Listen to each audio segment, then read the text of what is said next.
How old were you when you started the company? 26. And you were like, I'm gonna start a car company? Yeah. How does this thing accelerate to 60 miles an hour faster than almost every Ferrari ever made? That's not an accident. That's super intentional technology that's been woven together into the vehicle.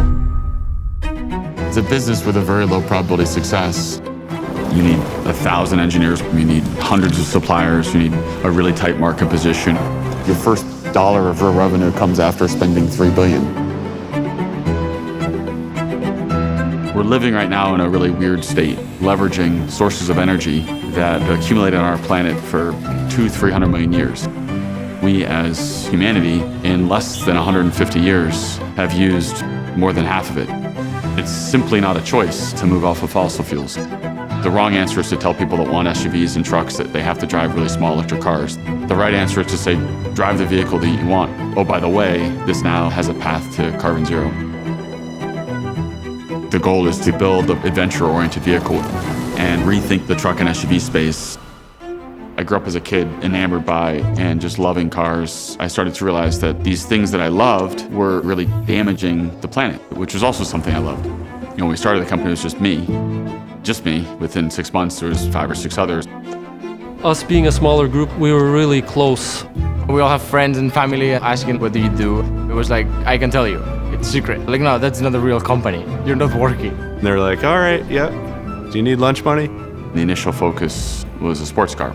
I began to realize that that was not right. We've been doing this for 2 years. We're really excited. And this is kind of RJ in a nutshell. He's like, yeah, but I've been thinking about it and I don't think this is a big enough vision. We could do better.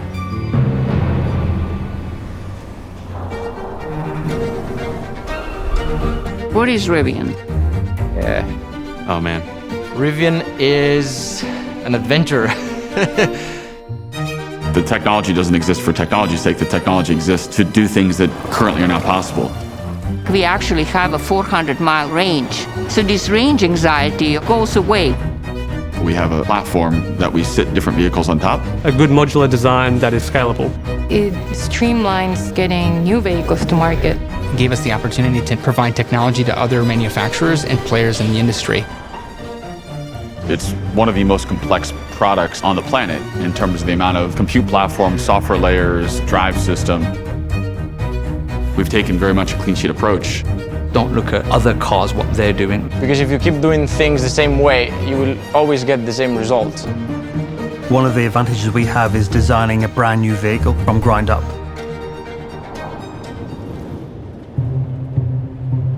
Starting fresh allowed us to pick state-of-the-art components from the get-go. It's all new technology. We're developing a brand new battery. We can give you more energy, more range, more power. All you're going to hear is the wheels on the dirt as you're driving through the open expanse. Not only can you take off like a bat out of hell, but then you can handle it. So we can manage the way the vehicle behaves at all times to keep it both stable or agile. We can go off-road, really cut up terrain, and then we can switch straight to an on-road, and it feels like a sports car. The driving capability is not something you can find in any four-wheel drive today. Really, not even close. I've never said this out loud, but what used to bother me the most was not building something successful and all of what I was doing just being another source of wasted carbon. It motivated me to say, all right, I better make this work. We've hired the best people in the world from a bunch of different industries.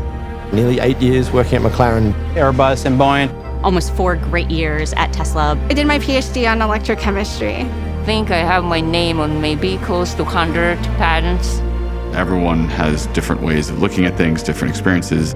I spend most of my emotional energy getting really capable, really smart people to work together. When you're innovating, it tends to drive some level of friction, which isn't necessarily bad. It's very emotional. How's your day been so far? It's been intense. I told RJ the lights are ugly, and he said, don't worry, they grow on you. Seeing something grow from literally 30 people in a garage to this company with sites all over the world, it's just mind-blowing. We have to have these vehicles rolling off the assembly line. We got to deliver. There's just no alternative. do whatever you want to do with this vehicle, bash on it, trash on it, get it dirty, go exploring, and have something that's good for the planet. The product's amazing, but those experiences are eternal. That's what really motivates us all at the end of the day. The longer we take to switch off fossil fuels, the greater risk we put on the likelihood of life surviving on this planet. When you know exactly how close you are to the edge, it's my coping mechanism to focus on how right it would be when we pull it off.